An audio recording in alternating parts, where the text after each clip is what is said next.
The profit earned by selling an article for 1,000 rupees is double the loss incurred when the same article is sold for 850. Beautiful.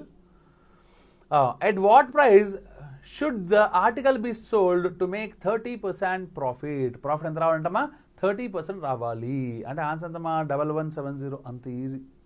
Okay మన concept మొత్తం కళ్ళకు కట్టినట్టు కనబడితే okay right చూడమ్మా. ఒక వస్తువుని 1000 రూపాయలకు అమ్మితే వచ్చిన లాభము అదే వస్తువుని 850 రూపాయలకు అమ్మితే వచ్చే నష్టానికి 2 రెట్లు. ఓకే అమ్మా ఇది మనకు బాగా అర్థం అంటే let's go with the line అర్థం ఎవరికైనా అడగండి ఓకేనా అమ్మా. ఇది వస్తువు యొక్క కాస్ట్ ప్రైస్, ఇది వస్తువు యొక్క కొన్న ధర అలియాస్ కాస్ట్ ప్రైస్.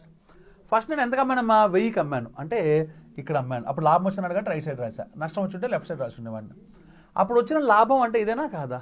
ఓకే ఈ లాభం గురించి చెప్పాడమ్మా. ఆ లాభం ఏంటమ్మా ఇదేనా కాదా? ఈ లాభం ఏంటంట సో అదే వస్తువుని 850కి అమ్మితే వచ్చే నష్టానికి 2 రెట్లు అంటే 850కి అమ్మితే నష్టం వస్తుంది అంటే నష్టం కాబట్టి లెఫ్ట్ సైడ్ అంటే 850. అప్పుడు వచ్చే నష్టం అంటే ఇదేనా కాదా? ఓకే దీనికి 2 రెట్లు నష్టానికి 2 రెట్లు అంటే మీనింగ్ ఏంటి? ఇక్కడ నీ నష్టం ఎక్స్ అయితే ఇక్కడ నీ లాభం 2 రెట్లు అంటే 2x అవునా కాదా? ఒకసారి 850కి 1000కి డిఫరెన్స్ ఎంతమ్మా 150. ఇక్కడ నుంచి ఇక్కడ డిఫరెన్స్ అంటే ఇది ప్లస్ ఇది అవునా కాదా?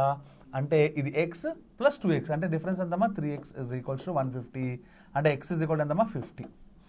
ఎక్స్ ఎప్పుడైతే 50 అయిందో ఒకసారి జాగ్రత్తగా అబ్జర్వ్ చేస్తే అమ్మా ఇది 850 రైట్ సైడ్ వెళ్తున్నా అంటే యాడ్ చేయాలి 850 ప్లస్ 50 అంటే కాస్ట్ ప్రైస్ ఎంత 900. సార్ కాస్ట్ ప్రైస్ అర్థమైపోయింది సార్.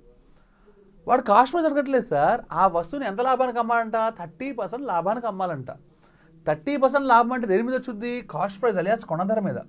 అంటే కాస్ట్ ప్రైస్ 900, 30% అంటే చూడమ్మా 10% అంటే 90, 30% అంటే 270 అవునా?